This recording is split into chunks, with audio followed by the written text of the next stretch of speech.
In 2018, Victor Oladipo submitted one of the greatest two-way guard seasons of the modern era.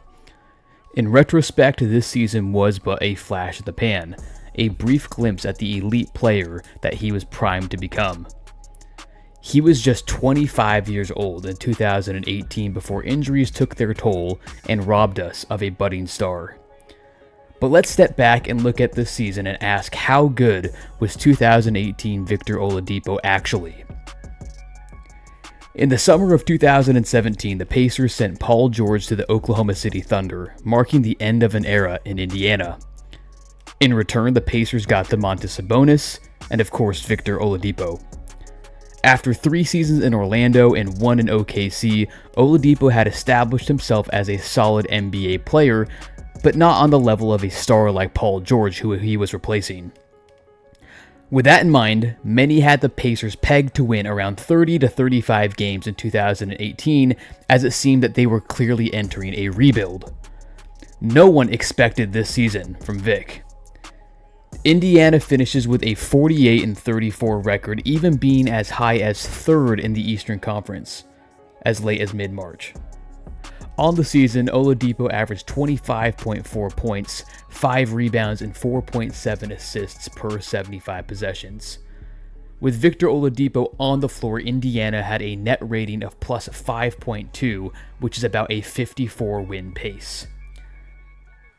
Oladipo also had a plus 13.1 on-off swing between when he was on the floor versus when he was off. Oladipo also established himself as one of the premier at-rim finishers in the league, especially for a guard.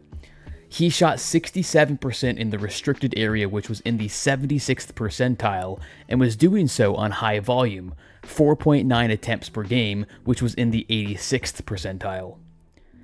Basketball Index has a metric called rim shot making, which captures how well a player shoots at the rim relative to their shot quality. In 2018, Oladipo finished in the 99th percentile. Despite not putting up gaudy assist numbers, he still created quality looks for his teammates and kept the ball moving in the Indiana offense. He averaged 22.7 potential assists per 100 passes, which was in the 92nd percentile in the league. Dipo was also one of the absolute best backcourt defenders in the league this year, as he was voted to the all-defense first team as he averaged 5.9 bad pass steals plus deflections per 75 possessions, which was in the 98th percentile. And he wasn't just great on ball as well. He put in significant work, tailing some of the most active off-ball players in the league. Basketball Index has another metric called off-ball chaser, which looks at how a defender lowers shot quality and suppresses attempts, specifically while chasing players like Stephen Curry or Duncan Robinson around off-ball screens. Of all off-ball chasers, Dipo finished in the 99th percentile. When it was all said and done, Oladipo was an all-star, he won Most Improved Player, and he finished on the All-NBA third team. The Pacers finished with the 5th seed in the Eastern Conference and set up a date with none other than LeBron James and the Cleveland Cavaliers.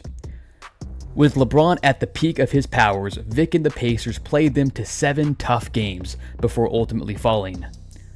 On the series, Oladipo averaged 24, 9, and 6 per 75 possessions. After a rough stretch in the series between games 3 and 5 where he shot just 24% from the field, Oladipo gave the Cavs everything they could handle in the final 2 games. In Game 6, he registered his first postseason triple-double with a 28, 13, and 10, along with 4 steals as the Pacers won by 34 points and forced a Game 7 back at Quicken Loans Arena. Despite the Pacers losing by just 4 points in this Game 7, Oladipo dueled LeBron James to the very end. LeBron had 45, 8, and 7 on the game, while Oladipo went for 30, 12, and 6. In the second half alone, LeBron and Oladipo combined for 44 total points and were the only 2 players to score more than 15 points in the half. Oladipo and the Pacers looked so good in 2018 that many had them going for 46 to 50 wins in the 2019 season, and through the first couple months of that year, that seemed to be the case. The Pacers were 31-15 heading into a January matchup against the future champion Toronto Raptors when Oladipo suffered a ruptured quad tendon in his right knee that sidelined him for the rest of the 2019 campaign. The Pacers stumbled to a 17-19 record down the stretch to finish with just 48 wins for the second straight year. Without their star guard, they were handled in a first-round sweep at the hands of the Boston Celtics. We can speculate on what may have happened, but the question that can be answered, that of how good was Victor Oladipo actually, can be answered definitively. And that answer is damn good.